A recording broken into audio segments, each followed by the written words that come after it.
കേരള സർവകലാശാല താൽക്കാലിക vice chancellor Sisa Thomas syndicate യോഗം വിളിച്ചു. നാളെ രാവിലെ 10 മണിക്ക് യോഗം ചേരും. രജിസ്ട്രാറുടെ സസ്പെൻഷൻ നടപടി ചർച്ച ചെയ്യണമെന്നാവശ്യപ്പെട്ട് ഇടത് കോൺഗ്രസ് അംഗങ്ങൾ സിസ തോമസിന് കത്ത് നൽകിയിരുന്നു. വിജിൻ വായാന്തോട് വിവരങ്ങൾ നൽകും. വിജിൻ, രജിസ്ട്രാറുടെ സസ്പെൻഷന് പിന്നാലെ തന്നെ ഇങ്ങനൊരു ആവശ്യം ശക്തമായിരുന്നു. സിൻഡിക്കേറ്റ് യോഗം വിളിക്കണമെന്ന്. എപ്പോഴായിരിക്കും യോഗം ചേരുക? നാളെ രാവിലെ 10 മണിക്കാണ് യോഗം ചേരാൻ സിസ തോമസ് തീരുമാനിച്ചിട്ടുള്ളത്. താൽക്കാലിക വൈസ് ചാൻസലറാണ് സിസ തോമസ് പറയുന്നത്. അതുകൊണ്ട് തന്നെ അവർ യോഗം വിളിച്ചു ചേർക്കുമോ എന്ന കാര്യത്തിൽ സംശയം ഉണ്ടായിരുന്നു. നേരത്തെ മോഹനൻ കുന്നുമ്മലിനും സിൻഡിക്കേറ്റ് യോഗം ചേരണമെന്നാവശ്യപ്പെട്ട് ഇടത് അംഗങ്ങൾ കത്ത് നൽകിയിരുന്നു.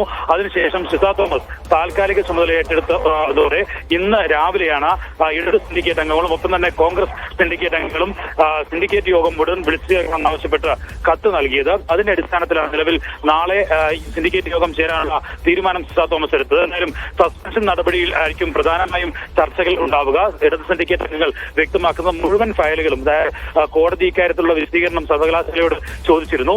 അതുകൊണ്ട് തന്നെ മുഴുവൻ ഫയലുകളും വിളിച്ചു വരുത്തി ചർച്ച നടക്കണം എന്നുള്ളതാണ്.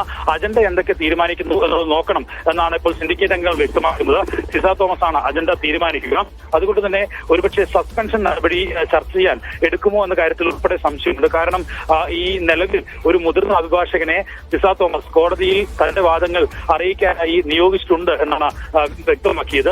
അതുകൊണ്ട് തന്നെ ഈ വിശദീകരണം സിൻഡിക്കേറ്റാണ് തീരുമാനിക്കുന്നതെങ്കിൽ അതിൽ കൃത്യമായും രജിസ്ട്രാറെ സംരക്ഷിക്കുന്ന നിലപാടായിരിക്കും സിൻഡിക്കേറ്റ് സ്വീകരിക്കുക. അതുകൊണ്ട് തന്നെയാണ് ഇക്കാര്യത്തിൽ ഏത് അജണ്ടകൾ സിൻഡിക്കേറ്റ് യോഗത്തിന്റെ വെക്കും എന്ന കാര്യത്തിൽ വ്യക്തത വരേണ്ടത്.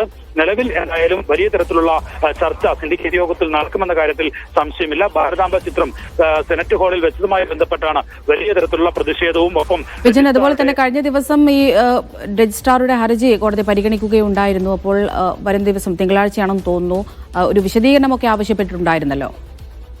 തീർച്ചയായും അത് തന്നെയാണ് അമൃത. പോലീസിനോടും ഒപ്പം തന്നെ സർവകലാശാലയോടും വിശദീകരണമാണ് ആവശ്യപ്പെട്ടുള്ളത്. ആ വിശദീകരണം തയ്യാറാക്കേണ്ടത് വൈസ് ചാൻസലർ അല്ല, സിൻഡിക്കേറ്റ് യോഗം ചേർന്ന സിൻഡിക്കേറ്റാണ് ആ യോഗം വിശദീകരണം തയ്യാറാക്കേണ്ടത് എന്നുള്ള കാര്യമാണ് ഇടത് സിൻഡിക്കേറ്റ് അംഗങ്ങൾ അല്പസമയം മുമ്പൊക്കെ വ്യക്തമാക്കുകയും ചെയ്തത്. ഇതിന്റെ അടിസ്ഥാനത്തിലാണ് ഇന്ന് വീണ്ടും സിസ തോമസിന് സിൻഡിക്കേറ്റ് യോഗം അടിയന്തരമായി ചേരണം എന്നാവശ്യപ്പെട്ട് ഇടത് അംഗങ്ങൾ കത്ത് നൽകുകയും ചെയ്തത്.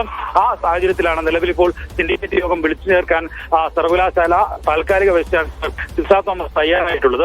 അതിൽ ഞാൻ നേരത്തെ സൂചിപ്പിച്ചതുപോലെ പ്രധാനപ്പെട്ടത് ഏതൊക്കെ അജണ്ടകളാണ് സിൻഡിക്കേറ്റ് യോഗം ചേരുന്നതിന് മുമ്പ് തീരുമാനിക്കുക എന്നുള്ളതാണ്. ഒരുപക്ഷെ ഈ വിശദീകരണം സിൻഡിക്കേറ്റ് തന്നെ തയ്യാറാക്കുന്ന രീതിയാണെങ്കിൽ സ്വാഭാവികമായും രജിസ്ട്രാർക്ക് അനുകൂലമായ ഒരു വിശദീകരണമായിരിക്കും സർവകലാശാല നൽകുക. കാരണം ഈ രജിസ്ട്രാർ ബൈലോ പ്രകാരമാണ് പ്രവർത്തിച്ചത് എന്ന് സിൻഡിക്കേറ്റ് അംഗങ്ങൾ തന്നെ നേരത്തെ വ്യക്തമാക്കിയിരുന്നു. രജിസ്ട്രാറും ഇതേ നിലപാടിൽ തന്നെയാണ്. കോടതി ഏത് തരത്തിൽ ഈ കാര്യത്തിൽ ഇടപെടുന്നു എന്നുള്ളതും പ്രധാനമാണ്. മറ്റന്നാൾ രാവിലെയാണ് ഇതിലെ വിശദീകരണം പോലീസും ഒപ്പം തന്നെ സർവകലാശാലയും ഹൈക്കോടതിക്ക് നൽകേണ്ടത്. നേരത്തെ ഭാരതാംബ ഏത് മതത്തിന്റെ ചിഹ്നമാണ് എന്ന് വ്യക്തപ്പെടുത്തത് എന്നുള്ള ചോദ്യമൊക്കെ ഹൈക്കോടതിയുടെ ഭാഗത്തുനിന്നുണ്ടായിരുന്നു, ജസ്റ്റിസ് നഗേഷിന്റെ ഭാഗത്തുനിന്നുണ്ടായിരുന്നു.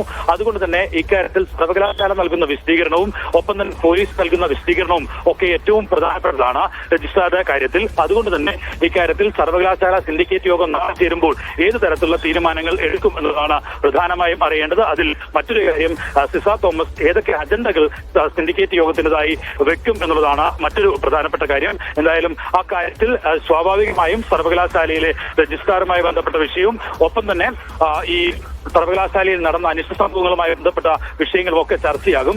ഒപ്പം ഒരുപക്ഷെ സിൻഡിക്കേറ്റ് ഭൂരിപക്ഷ അഭിപ്രായത്തിന്റെ അടിസ്ഥാനത്തിൽ ഒരുപക്ഷെ സർവകലാശാല രജിസ്ട്രാറുടെ സസ്പെൻഷൻ നടപടി പിൻവലിക്കാനുള്ള തീരുമാനമെടുത്താൽ അത് ആ കാര്യം ഹൈക്കോടതി അറിയിക്കാനുള്ള തീരുമാനത്തിലേക്കായിരിക്കും കടക്കുക. അമൃത. ശരി, വിജിൻ വായാന്തോടാണ് വിവരങ്ങൾ നൽകിയത്.